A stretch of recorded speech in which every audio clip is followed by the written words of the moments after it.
दोस्तों Jayaprakash power ventures limited की बात करें तो स्टॉक के अंदर कल तूफानी तेजी देखने को मिली और बहुत ज़बरदस्त वॉल्यूम में जंप देखने को मिला। तो इसके पीछे रीज़न ये है कि अब बड़े फंड हाउस एक्टिव हो चुके हैं जेपी पावर में इन्वेस्टमेंट करने के लिए। और इसके पीछे है जेपी पावर की पॉलिसी में बदलाव। जेपी पावर जो एक समय सिर्फ थर्मल पावर प्लांट के प्रोजेक्ट करती थी, अब कंपनी रिन्यूएबल एनर्जी सेक्टर की तरफ एंट्री कर रही है और इसके लिए इन्होंने कुछ बड़े फैसले किए। अब आप देख ही सकते हो इस बार रिजल्ट बहुत ही दमदार रहा, यानी अदानी पावर का साथ मिलना इनके लिए शुभ रहा है, क्योंकि पिछले रिजल्ट में अगर हम देखें क्वार्टर 4 में कंपनी को लॉस हुआ था, इस बार ज़बरदस्त प्रॉफिट बताया। तो अब आगे की क्या संभावना बन रही है, कहाँ से ये खरीदारी हो रही है और आने वाले समय में जेपी पावर के यहाँ से बेहतर करेगा, क्योंकि स्टॉक अभी भी देखें तो अपनी बुक वैल्यू के आसपास है, यानी बहुत अट्रैक्टिव प्राइस पे। तो क्या है आगे की रणनीति, जानेंगे इस वीडियो के माध्यम से। लेकिन फ्रेंड्स उससे पहले अगर आप पहली बार हमारे चैनल पे आए तो चैनल को सब्सक्राइब कर दीजिए, एक बेल आइकॉन दबा दीजिए ताकि जब भी नया वीडियो बने पहला नोटिफिकेशन आपको मिले। वीडियो पसंद आए तो लाइक से जरूर कीजिए। चलो फ्रेंड्स वीडियो स्टार्ट करते हैं। मैं हूँ आपका दोस्त SB दवे और हमारे अपने चैनल ऑनलाइन कमाई में आपका बहुत बहुत स्वागत है। सबसे पहले जेपी पावर के कारोबार की बात करें तो 18.30 पर क्लोजिंग थी, 5.54% की शानदार तेजी के पास, यानी 6% के आसपास की तेजी के साथ क्लोजिंग की है इसने। तो यहाँ पे गौर करने वाली बात है कि बिल्कुल फ्लैट शुरुआत हुई थी, जो क्लोजिंग थी थर्सडे की वहीं पे शुरुआत की। इंट्राडे में यहाँ पे गिरावट भी हुई, ऐसा नहीं है कि एक तरफा माहौल बना, 17.21 का लो बना, यानी किसी ने प्रॉफिट बुकिंग की, पर जो बड़े फंड हाउस ने खरीदारी शुरू की इसने पूरा माहौल बदल दिया और स्टॉक पहुँच गया 19 तक। तो वॉल्यूम में ज़बरदस्त जंप देखने को मिला। देखिए 27 जुलाई को 2 करोड़ का वॉल्यूम था, 28 जुलाई को भी 2 करोड़ का वॉल्यूम हुआ, 29 जुलाई को भी 2 करोड़ का वॉल्यूम। एक ही जैसे वॉल्यूम में यहाँ पे कामकाज हो रहा था, लेकिन 30 जुलाई को वॉल्यूम बढ़ के 6 करोड़ तक पहुँच गया। ये वॉल्यूम 31 जुलाई को कल सीधा 25 करोड़ तक पहुँच गया, यानी यहाँ पे वॉल्यूम में एक बहुत बड़ा जंप देखने को मिला, 6 करोड़ से सीधा 25 करोड़, यानी दुगुना तिगुना नहीं, यहाँ पे सीधा 3 गुना आपको वॉल्यूम बढ़ता हुआ देखा जाए। एवरेज वॉल्यूम से भी काफ़ी ऊपर चला गया, क्योंकि एवरेज वॉल्यूम इसका 8 करोड़ के आसपास था और ये 25 करोड़ तक पहुंच गया है। तो आप क्लियरली समझ सकते हो बड़े फंड हाउस ने जम के खरीदारी शुरू कर दी है और ये रिटेल इन्वेस्टर की वजह से इतना बड़ा वॉल्यूम नहीं बढ़ सकता। जो हाई नेटवर्थ वाले जो इन्वेस्टर होते हैं, जो बड़े फंड हाउस होते हैं, या तो म्यूचुअल फंड, FI या DI, उनकी तरफ से भारी खरीदारी हुई, जिसकी वजह से ये हमें बदलाव देखने को मिला। और क्यों ना हो, स्टॉक ने एक शुरुआत अच्छी कर दी है, कुछ फैसले शानदार किए गए। अब इसकी परफॉर्मेंस देखें तो 1 वीक में यहाँ पे 7.21% की तेज़ी बनी है। 1 मंथ का रिटर्न 3.51% पॉइंट हुआ है। अभी फिलहाल 3 मंथ के हिसाब से जिसने इन्वेस्टमेंट किया उसको 7.25% का लॉस हो रहा है। 6 मंथ का रिटर्न 20.41% पॉइंट हुआ है। 9 मंथ का रिटर्न भी 2.24% पॉइंट हुआ है। ओवरऑल अगर आप देखेंगे तो इसका प्रदर्शन काफ़ी बेहतर रहा है। तो यहाँ पे देख कंपनी ने अपनी जो कोयला खदान है उसको सरेंडर कर दिया है और इसका जो मुख्य उद्देश्य है कि कोयला नीतियों में जो बदलाव हो रहा है और इस समय जो आर्थिक व्यवहार्यता है उसको लेकर, यानी कंपनी को लॉन्ग टर्म सस्टेनेबिलिटी की तरफ आगे बढ़ते हुए दिखा रही है ये और ऑपरेशनल एफिशिएंसी को और बेहतर करना चाहते हैं। तो अब कंपनी आने वाले इसमें रिन्यूएबल एनर्जी की तरफ ज़्यादा फोकस करेगी।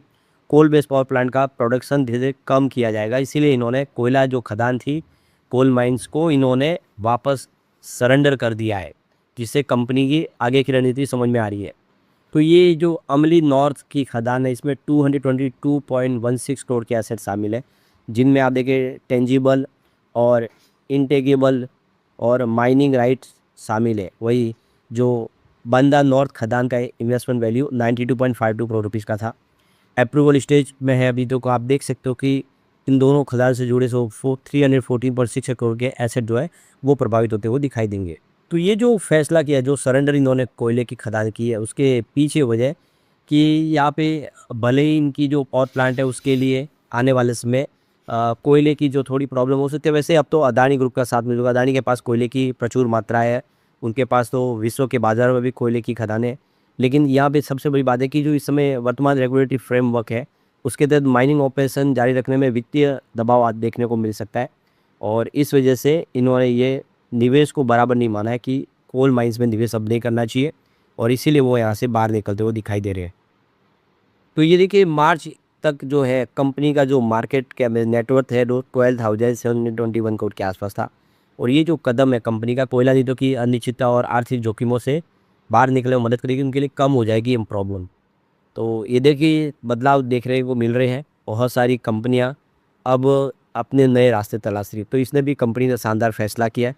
अब कंपनी आने वाले समय रिन्यूएबल एनर्जी के प्रोजेक्ट शुरू करेगी और उस तरफ आगे बढ़ती हुई दिखाई देगी। फिलहाल वैसे कंपनी के पास देख सकते हो कि विष्णुप्रयाग में हाइड्रो इलेक्ट्रिक पावर प्लांट है ऑलरेडी, ये 400 मेगावाट का उत्तराखंड चमोली में। तो ये रिन्यूएबल एनर्जी का एक इनके पास ऑलरेडी पोर्टफोलियो है।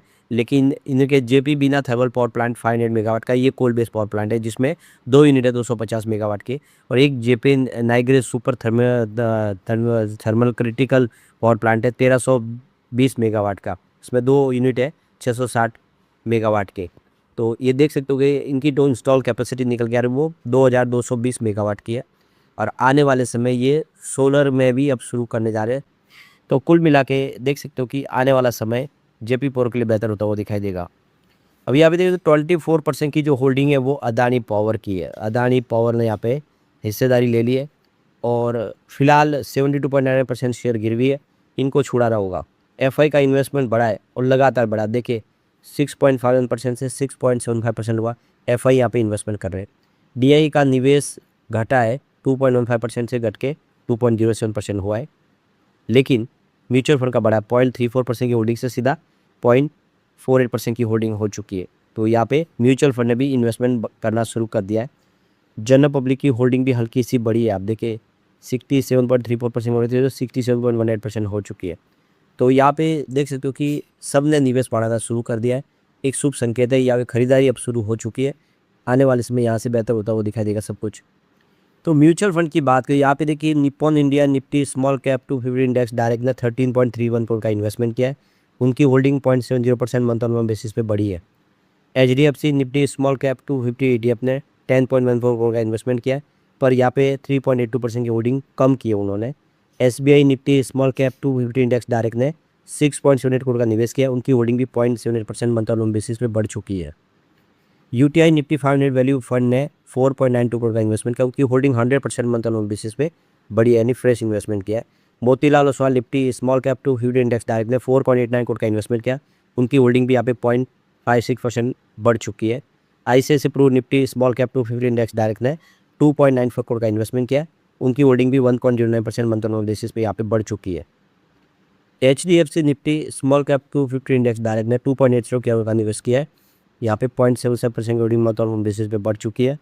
Jio BlackRock Nifty small cap 250 index direct ने भी 1.49 करोड़ का इन्वेस्टमेंट किया है, 0.68% की होल्डिंग मंथ ऑन बेसिस पे यहाँ पे बढ़ चुकी है।